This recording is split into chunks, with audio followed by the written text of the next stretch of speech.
Check it. You're tuned in to SayWHA Radio with your hosts, Justin, Taz, and the other guys. Ladies and gentlemen, let's go. SayWHA Radio. I'm going to just start with this one and just say the headline, see what you say. Baseball coach is suspended after he forced his players to spit in his face. He loses damn job.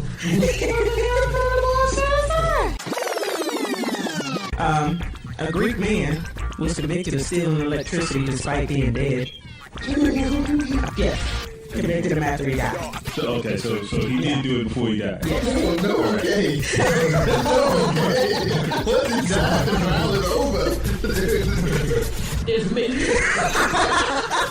Say what? Say what one more goddamn time. All right.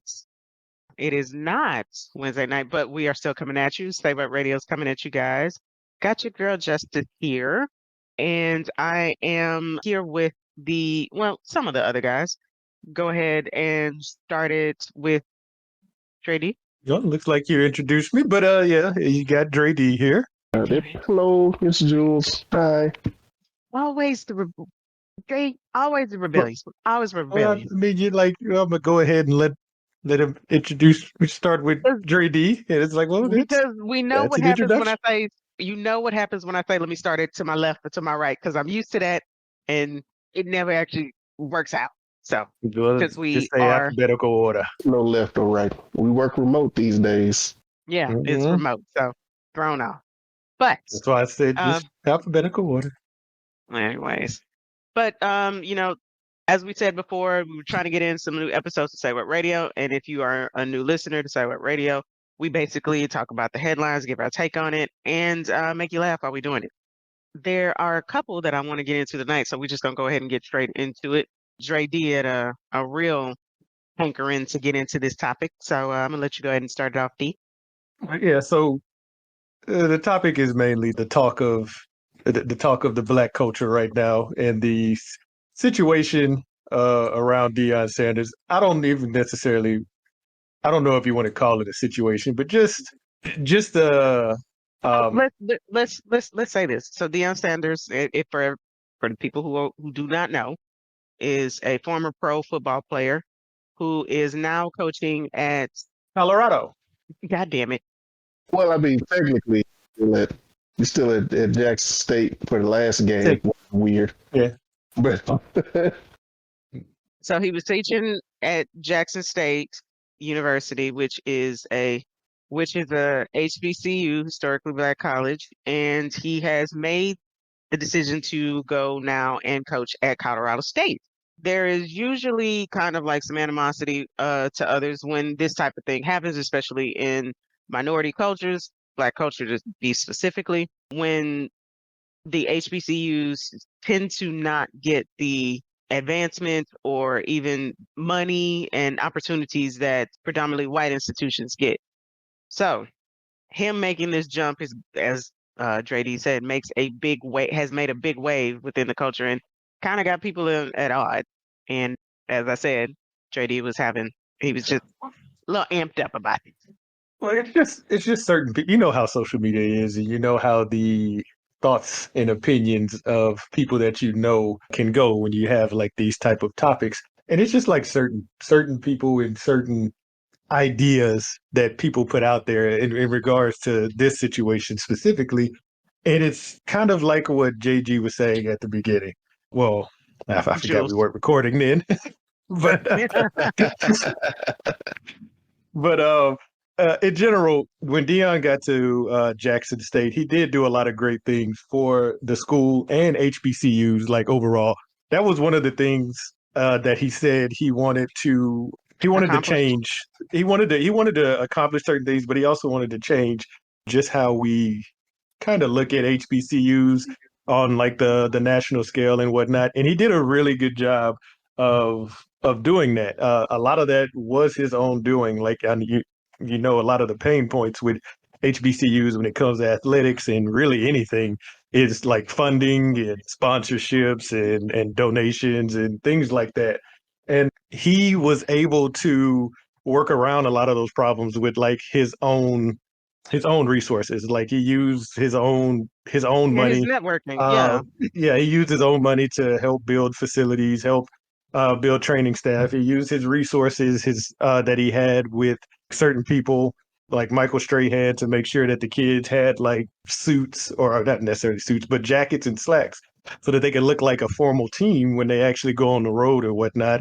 Deals with like airlines and Under Armour and whatnot that he negotiated just off his cachet, like who he is. He was able to get a lot of these things done that an HBCU school would never ever get from like anything else. So he's done a lot for Jackson State and for just how we look at HBCUs. And so obviously it comes with a little bit of animosity that he was here for 3 years and you have people who are not happy that he's choosing to leave, almost like you have people calling him a sellout and all of these other things. You say you're for the culture and whatnot, but now you're leaving.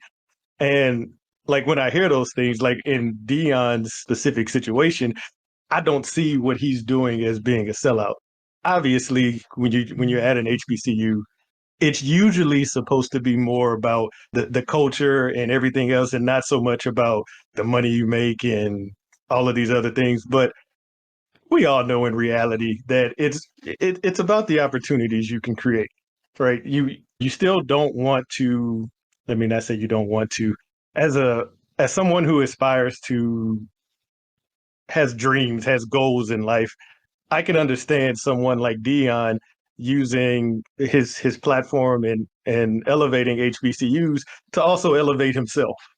And it's not often that someone can elevate an HBCU and that actually gets recognized by anybody but Black people. So this is like one of the few times that someone has done something great at an HBCU.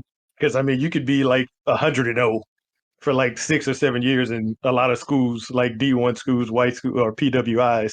PWIs is predominantly white institution, by the way, for those who don't know. They won't care.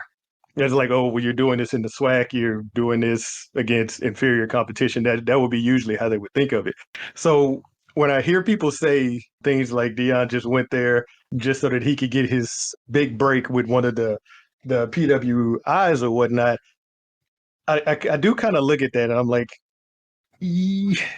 maybe, but that route has never worked for anyone else. Nobody else would go to an HBCU to try to get in the door with a D1 PWI. That's not what you do.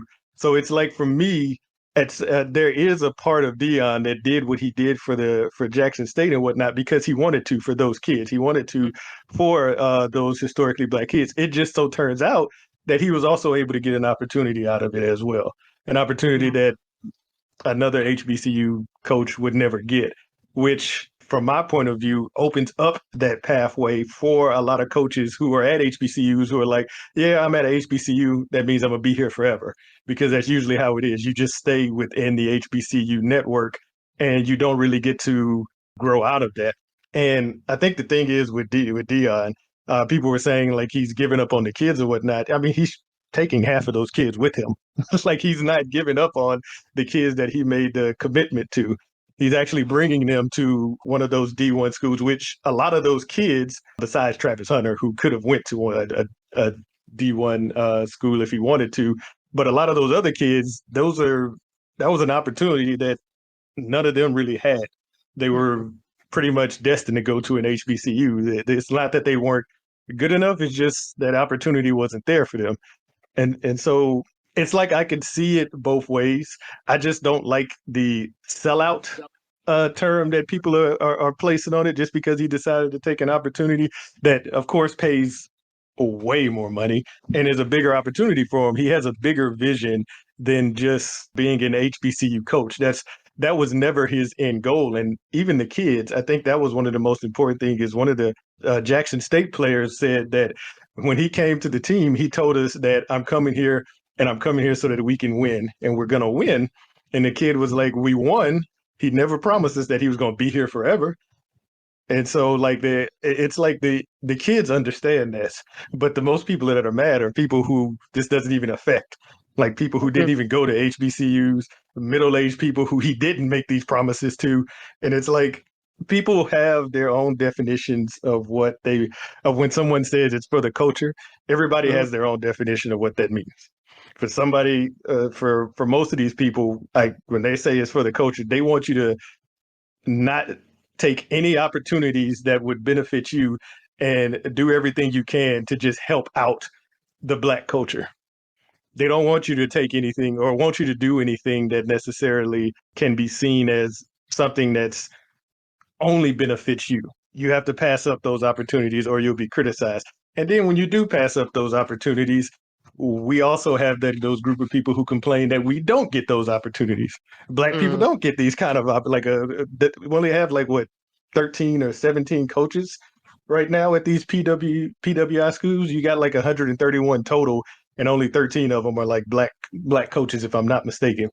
And we complain that we don't get those opportunities. But when we have a coach here who got that opportunity working his way up from a high school coach just 10 years ago to a HBCU coach 3 years ago to now a D1 PWI coach, we're complaining about it.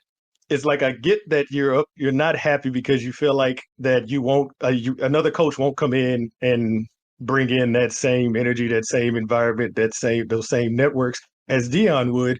But I don't hold that on Deion. I hold that on the other players or other people like Deion who could make the same kind of changes. I'm not going to blame him for everybody else not stepping up. It's like everyone is putting everything on him to make these changes and no one else. And that to me is what I see from a lot of my contemporaries on social media and whatnot, which bothered me a bit. I completely understand it. And I think a lot of it has to do with, it's just like, I'm going to be honest. I think a lot of it has to do with some jealousy on people's part of him actually, coming in, doing what he said he was going to do, and then going for the bag afterwards. Yeah. I think I get the criticism with some people where the narrative is, oh, he elevated or he upgraded to the D1. It was like, why was the HBCU the downgrade? Which is not. It's just that unfortunately the upgrade comes in the bag form, not necessarily the school was terrible or anything, but and also informed in terms of opportunities and networking and being able to get resources that he wouldn't have at his fingertips to begin with at that place. That is an upgrade there. But as far as the school, I would not say it's like an upgrade from the school, so to speak. It's just in the experience, unfortunately, it will be different and more comfortable in a way. I hate to say it, but that's true. Well, it is an elevation because HBCUs are D1 AA schools, right? Like you have, it is a different level. It's not the same level as the PWI. It's similar to semi-pro sports as opposed to professional sports. That's almost how it is. It literally is at a different level. So when you do go to one of those other schools, it is an elevation in just everything, not necessarily the people in the school or any things of that nature, but it's just a different level. In general, it's kind of like I think I had brought up the point when I was talking to the guys. It's kind of like the Jackie Robinson thing, like the Negro Leagues back when Jackie Robinson was there. Being in the majors was an elevation. That was an upgrade. The Negro League, you're not saying the people in the Negro Leagues are inferior people. It's just that it literally is a different level of sports. That's why Jackie Robinson wanted to move to the major leagues and did not want to stay in the Negro Leagues. He wanted to compete at the top level. And unfortunately, a lot of Black people, even though the sports nowadays, it's still predominantly Black. But it's not necessarily the players that make the team what it is. It's the coaching, it's the facilities, it's everything that they can provide for those kids. A lot of the kids at HBCUs can succeed at a D1 school. It's just they don't have that opportunity. But it is what it is, unfortunately. But it is an elevation. I hate people who are taking that word and using it as a negative kind of connotation, but it's literally a different level. It's a D1 school compared to D1 AA. It's two different levels. It's shitty that's the way it is, but that's currently where HBCU schools are. They're not in that D1. Now, in the future, I mean, I don't know what it takes in order for the HBCU schools to get moved over to those conferences, but as of right now, we're not in them, and that's not on Deion. Deion can't do that. But the people that I see who literally don't help HBCUs or Black culture or donate, you have a lot of these people who literally graduate from HBCUs, and the only time they ever go back is during homecoming to spend money and do all these other things, but they don't do anything else to help their schools, which is what a lot of these PWIs do, which is why they're able to do the things that they do, because their alumni actually put back into the schools. And I feel like there's a lot of people who rely on others to do that, and then they criticize those others when they don't. And that part right there is what drives me crazy. A lot of the people that I'm talking to that I know specifically don't give back to their alumni, don't give back to their alma maters or whatnot, but they expect other people to do it and then criticize them. I don't mind if you don't do it or not. If you don't donate back, if you don't give back to your school, that's fine. But don't criticize other people when they did actually put back into the school and now they're deciding to take a different opportunity. I don't think you have the right to criticize them. All right, so I do have a slightly different perspective. And it's not that I disagree with anything that either one of y'all have said. It's just that I understand why he left. I get why he left. I'm not mad at Deion for leaving. I'm just disappointed that he left. And I think for me, it's twofold. Like, one, I am a little disappointed in Deion Sanders because of the messaging that he came with when he went to Jackson State. He came with the message that, oh, we don't need to go to PWIs. We can do this at HBCUs. I'm here to take Jackson State to a different level and show y'all that it can be done. I'm willing to, he was willing to make whatever sacrifices. Like you said, he put in some of his own money to build facilities. He used his network to get different resources for the kids that they didn't have before. And I commend all of that. All of that is great. It's just the reason that is disappointing for me is because he came with this messaging of bring our kids home. It's okay for them to go to HBCUs. They don't need to go to these PWIs to make it to the NFL. And then for him to leave so quickly, because this is literally just the third year. So even that first recruiting class did not have the opportunity to go to the NFL. Even if that was his goal, just even one recruiting class. So I'm disappointed from that standpoint. But again, I also understand why he left. And I'm not mad at him for leaving. It's just a little bit disappointing. I'm concerned for Jackson State and the SWAC because I think like those facilities that he's built, a lot of the things that came with him, I question if they have the ability to keep that going. I hope they do. But in all honesty, I doubt it. Like, I don't know how they maintain those new facilities without that additional revenue that honestly was largely just attributed to him. Like, a lot of those sponsorships, I think, go away with him. Like, does that relationship with American Airlines stay now that he's gone? Does that relationship with Michael Strahan stay now that he's gone? What about all of the sponsorships that we don't know about? Does the revenue for the games even still stay the same? Because as you mentioned, he's taking some of the players with him, and I imagine he's not taking the bad players. He's probably taking mostly the starters. The team is definitely not going to be as good as it was. And honestly, people were probably just going to the games to see him anyway, regardless of how good the team was doing. And I think that's where I'm at with, like I said, I'm not mad at Deion because I get it. Like, all of the things that you said are true.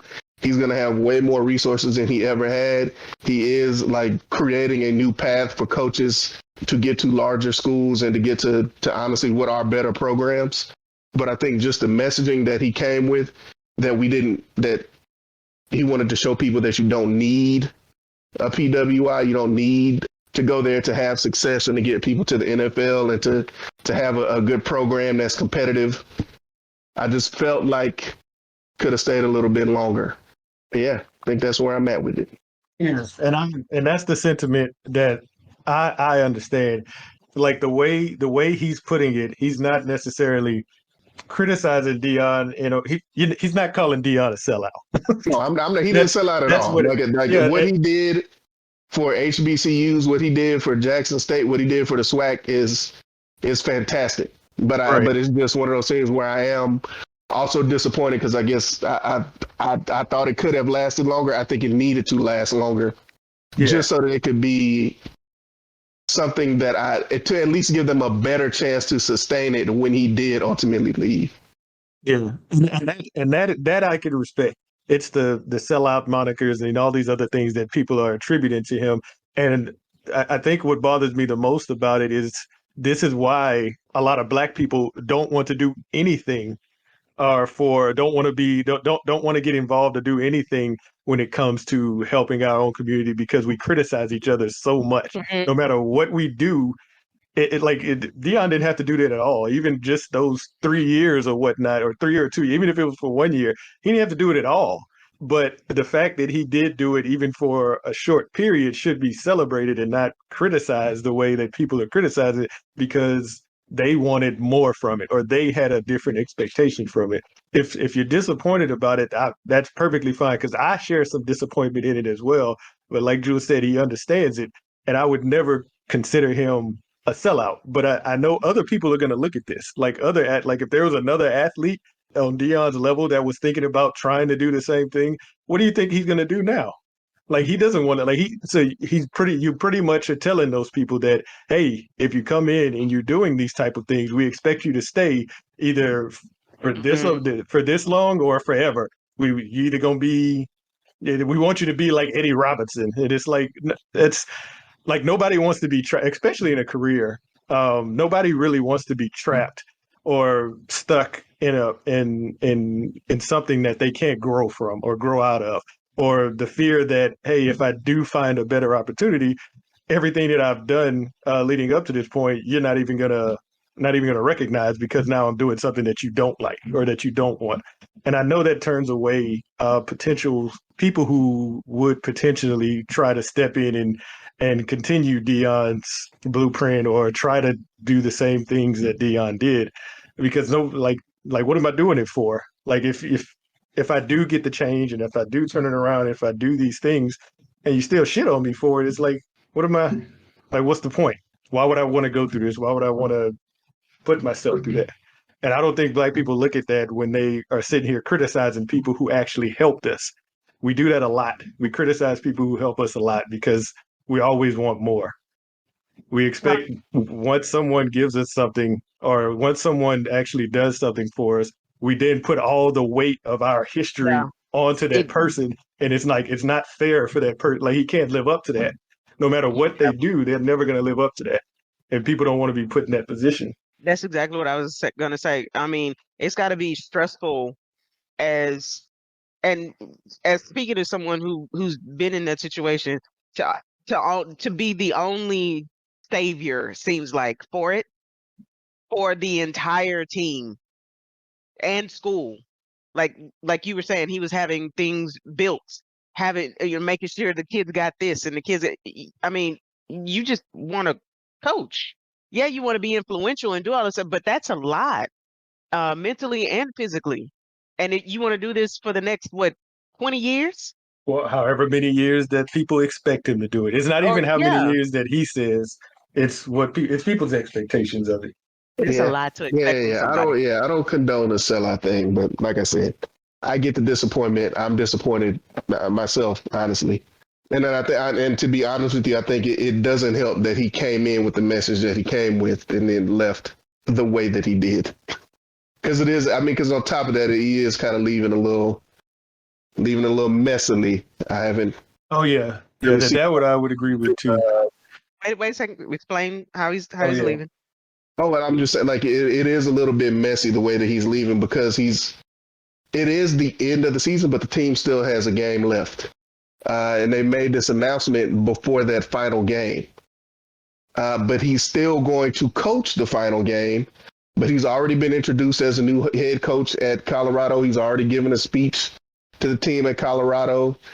He's already announced that at least his son is transferring with him, who is currently the starting quarterback at Jackson State. Does he play? Is he going to play in the last game now? Like what? That I'm not sure of.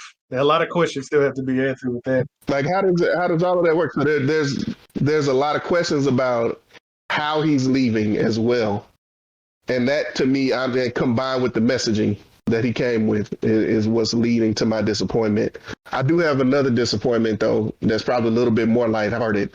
I am disappointed that you leave Jackson State and you go to Colorado. Colorado.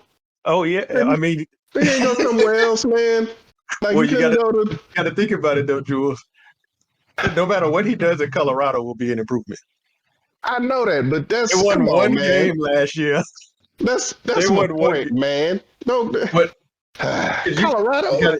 I'm pretty sure I know what Deion's goal is here. If whatever he does at Colorado, if he even gets them to a bowl game, he can name his price with almost any other school. Well, I get that, but I'm sure that was one of the things that he was thinking of. And they probably paid him more money than any other school would ever pay, by the way, as well, for a coach coming from an HBCU. You know, if it was any other coach, I would agree with you, but I think Deion Sanders can get that money from a lot of places. Not you know, not this just year? any coach. This year, after the success he had at Jackson State, I think he could have got that from somewhere else. Especially when you see what he's able to do with recruiting with like no resources. Yeah, the only reason I say that is because even with what he did with Jackson State, traditionally, no one has gave a shit about what we do at HBCU. Yeah, you could have a coach that could be 36-0 over 3 years. That was from a team that was only won one game. They usually didn't care. I think, like I said, I think him recruiting Travis Hunter is what, outside of all of his accomplishments on the field, I think that for PWIs or just let's say schools in Power 5 conferences, even though they all are PWIs, I think that was probably the thing that actually have them looking at him is the recruiting. I don't think it has anything to do with the level of success that he had at Jackson State. I think it's just strictly the recruiting to see that he can get players that he should not be able to get, honestly, at an HBCU, just on his cachet alone. It's just because like that, I mean, that right there makes him he's in the top 15 for the highest paid coaches now, right? At $6 million for college coaches? Something like that. Yeah. I mean, for that to be your first. Something like that. I think the AD at Colorado even came out and said they don't actually have the money to pay him yet, which I'm like, that's a red flag, Deion. Oh, wow. Should have went somewhere else. Yeah, it is definitely a red flag. Yeah. But his introduction to the Colorado team was hilarious. And I did see that he ruffled a few feathers of parents of those Colorado kids. I mean, I guess I get it. You have a coach that comes in and literally tells your kids to their face, you're not playing. I have some people I'm bringing in that are going to get your position. So deal with it. Get in the transfer portal. Find whatever it is that you can, because you won't be playing here. God damn. He's pretty upfront. The one that was the most cold-blooded, and I haven't actually seen a video of this. I've just seen quotes. Was he's talking to the team, like that same part of the conversation, or speech, I should say. It wasn't even really a conversation. He was just like, "Where's Shador? Shador?" Oh, that's just Shador stands up. And he's like, "That's a quarterback right there." So. Yeah, I saw the video. Oh, man. And then, sure enough, immediately, last year's starter entered the transfer portal. Because you're not playing, bro. You're not playing, yeah. That part right there is very cold-blooded, but it is what it is. Yeah. Well, and to top that off, it's messy because he's still going to coach one more game. Before he actually goes to Colorado State. Yeah. It's just Colorado. Not, because Colorado State is... I'm sorry. I'm thinking. I put it together. Yeah. I'm Jackson State. Oh, I got you. I don't know why, but you know what? He's still better than Ye. Everybody is better than Ye. I don't think that's a very low bar at this point. I don't understand, man. Like it. Even in the last time that we've actually talked about it, it's gotten worse. Considering the dumpster fire that is Twitter, he got banned off there. Why? Because he put a swastika up. He's been on this rant lately. Oh, I forgot to preface this. So he went on Alex Jones' show And for those of you who don't know, that is the worst that you can probably get as far as conspiracy theorists, crazy type people. This man has been on a tirade for years against mass shootings, saying they're fake and, all kind of other stuff. Been sued out the wazoo this year alone for that type of thing. And he's going to be paying for it for the rest of his life. But he goes on his podcast and is talking about, he's like, okay, I want to give you the floor. I know other places are not letting you speak and talk and, shutting you out or blocking you or whatnot, but go ahead and talk. And he's like, but I do want you to be able to just, say that, Nazis are bad and stuff like that. And he's trying to goat him into basically saying they are not good because he wants him to take the stand against, anti-Semitism. This motherfucker goes, well, I don't, Adolf Hitler, I don't see that he was bad. I don't think he was a bad guy. I liked him. Said he had some good qualities. Come again? You know it's bad when you make Alex Jones nervous. He was sitting there. He wanted him to just say what he said was like, say Hitler is bad, say Nazis is bad. Even Alex Jones was like, man, I know I gave you the floor, but I didn't think you would say this. He continued on. He was like, no, he said, I find good qualities in everybody, like you said. But even Alex Jones was a little like, hold up now, just no, we're not doing that. I died when Alex Jones was like, you mean you like the uniforms or the architecture, right? Like not the... He was really trying. Like you just like the design of the uniform. Is that what you mean? And he was like, nah, Hitler, he was like, no, we're not doing that. That's not, we're not about to let you say, no. No. Just no. When Alex Jones is the voice of reason in the room that you're in, just get the fuck out. Yeah, it's bad. You've hit rock bottom at that point. Yeah. And what is with, on top of it, what is with this fascination that he has with slutting out his wife? Like, what is, why does he keep doing it? Isn't this like the fifth person that he's accused her of sleeping with during their marriage? Being with, yeah. This man was on, before he got off Twitter, there was another thing, but before he got banned, because he got banned for posting a swastika just randomly. And even Elon Musk was just like, no, dude, you can't do this. Just no, bye. And finally banned him. But before he did that, he just randomly posted, oh, yeah, I caught Kim with this guy. Good night. And it was a picture of Chris Paul. I know he went home like, dude. Like, it's not true. It's like, and it's just like, if this was the shit that you was going through, why did you stay with this woman so long? Why'd you have so many kids? You keep just saying that she's this, she's that. Come on, dude, stop. I just don't understand why he does it. Like, that's like, what is the end game here? Like, what are you trying to accomplish? Like, he hasn't said that at all. Yeah, that's true. You know what? I have to say this, and this is not something that I take lightly because I don't like to comment on people's mental health. But I feel like at this point we know that he has been diagnosed as bipolar out of his own mouth. Clearly, he's having a breakdown or something, and that's not to say that I'm not saying that makes him not racist and an asshole. I'm just saying it in relation to the decisions that he's making to reveal himself as these things. And I don't understand how he has not been forcibly institutionalized yet. Yeah. I don't know how anybody around him has not put him into a conservatorship or whatever it's called at this point. Like, I don't know. I hope that he gets the help that he needs. And I'm, again, saying that while also not defending him for being a racist asshole. Jules is trying to learn from Akon. Was it yesterday or the day before? Where he was like, Akon had to quickly retract what he said when he wasn't necessarily trying to defend Kanye. He was just saying that people should be allowed to people should be allowed to say what they need to say or say what they would like to say. Like, sometimes we don't give people those freedoms. And then Kanye came out with the Hitler stuff, and Akon had to immediately come out with a rebuttal. I was not defending Kanye. I don't agree with anything he said there. Oh, no. I agree wanna make this 100% clear. that he should be able to say whatever he wants to say. But I also believe that he has to deal with the consequences of whatever he wants to say. Like, I don't. Oh, yep. But Yep. and that's what Akon had to come back because he didn't say the last part. He was just saying like people should be able to say what they. He was supporting freedom of speech, but he didn't give the disclaimer with it, and so that's why he had to come back later and I give the mean, freedom disclaimer. of speech. I feel like freedom of speech applies to the consequences as a result of your speech. So if I'm gonna let you say what I want to say, you get to deal with these consequences.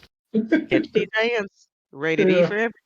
But yeah, Jules, even though he remember he did say he was diagnosed as bipolar, but you remember he said that was a fake diagnosis because it was done by a Jew. Yeah, you said that now. Yeah. You know, Yeah, he's saying that now. Yeah. you say that now. You know, he didn't say that at the beginning. You should have said that at the beginning, and then I might be able to give you some leeway. But I can't rock with it now.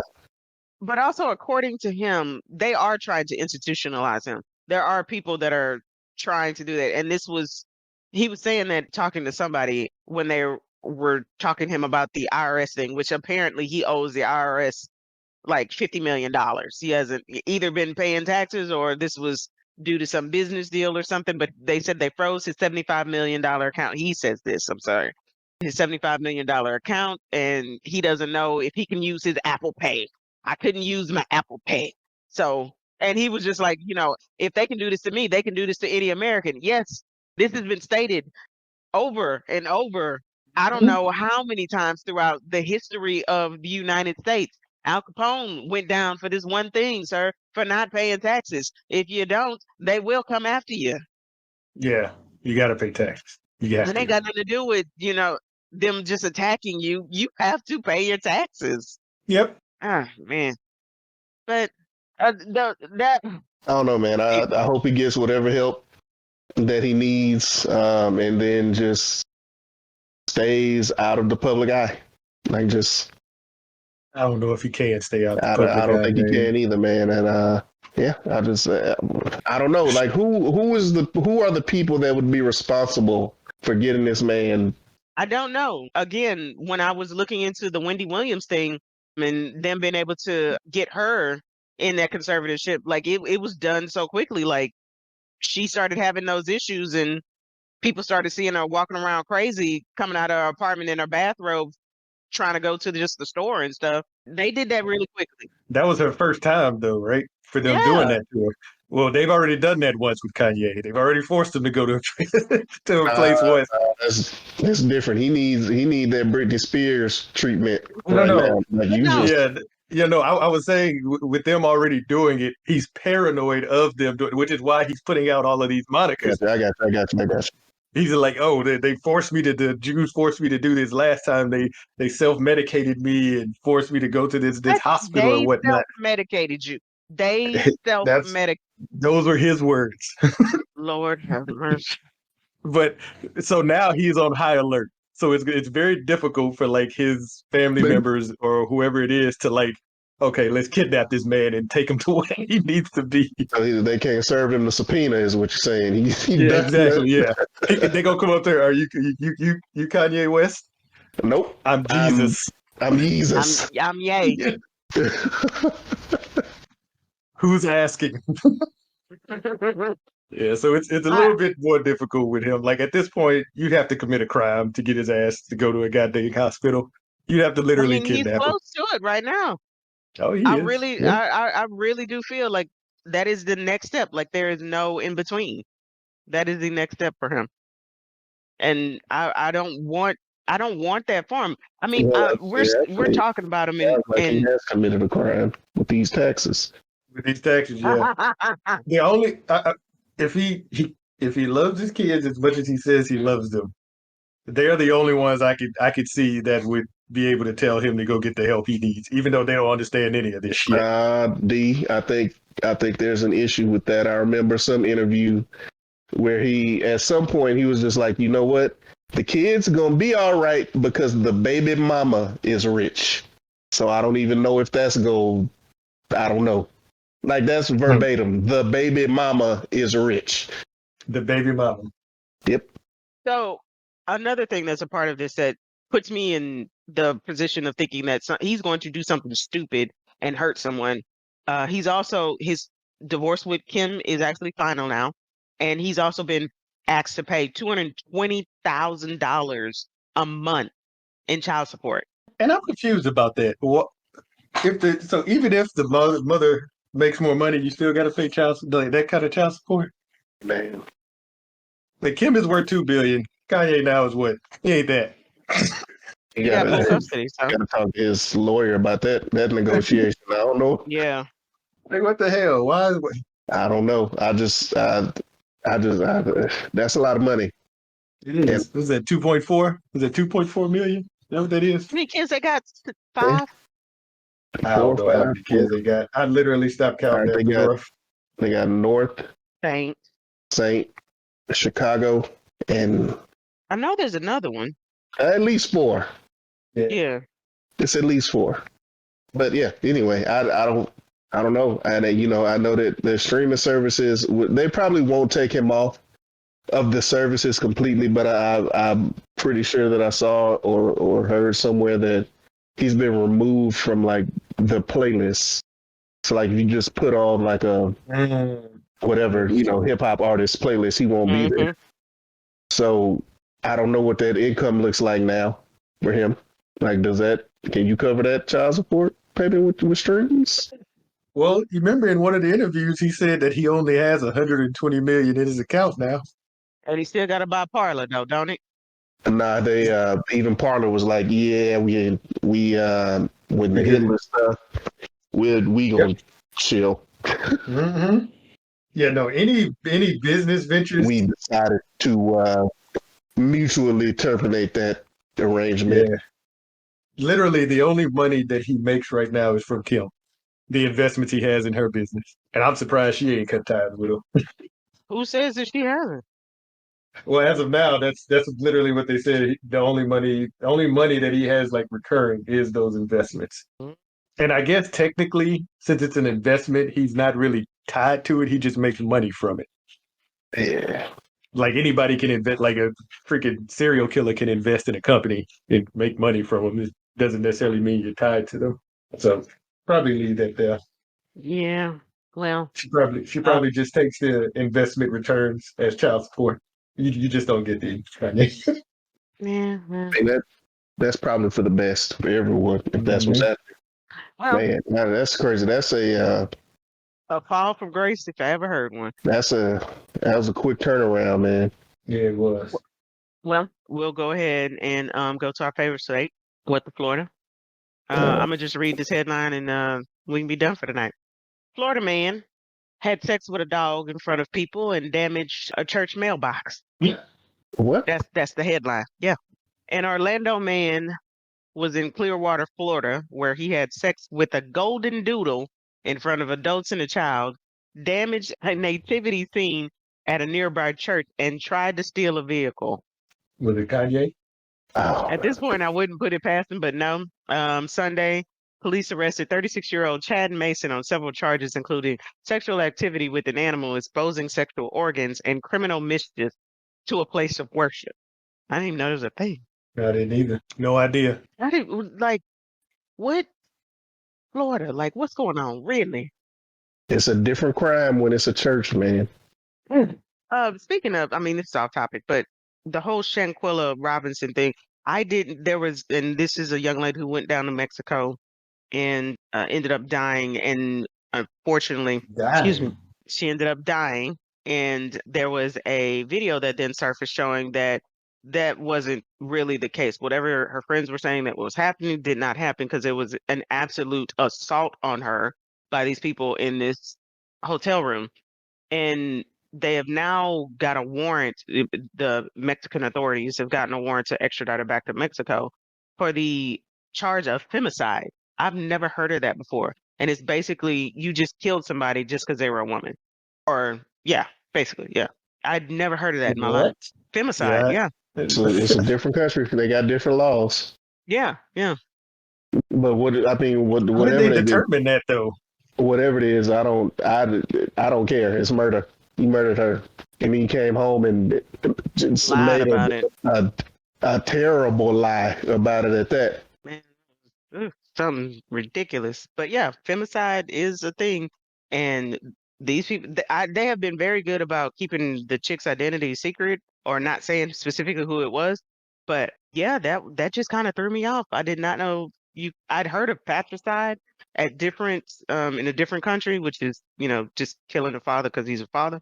But I'd never heard of Yeah. femicide before, and so like yeah, I've man, heard of genocide. That was the only side I've heard of. why you Oh, have to like say it just like that? homicide and suicide, but you know what I mean. Oh my God.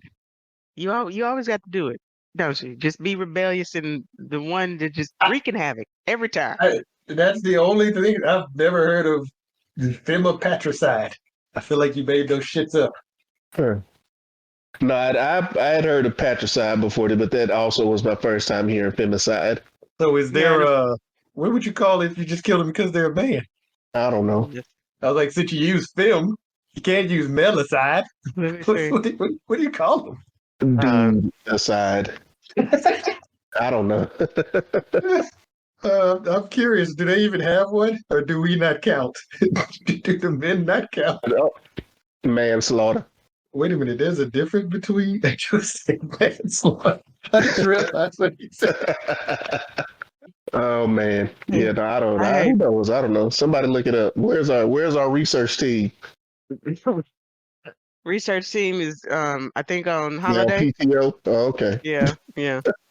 That's a good question. I guess that we'll have to come back with that if hopefully we can get another show before the end of the year. If not, we want to thank everybody for tuning in. I'm glad I should not have went down this fucking rabbit hole. Not there's a femicide, there's a feminicide. You know what? I'm not going down this. There's no.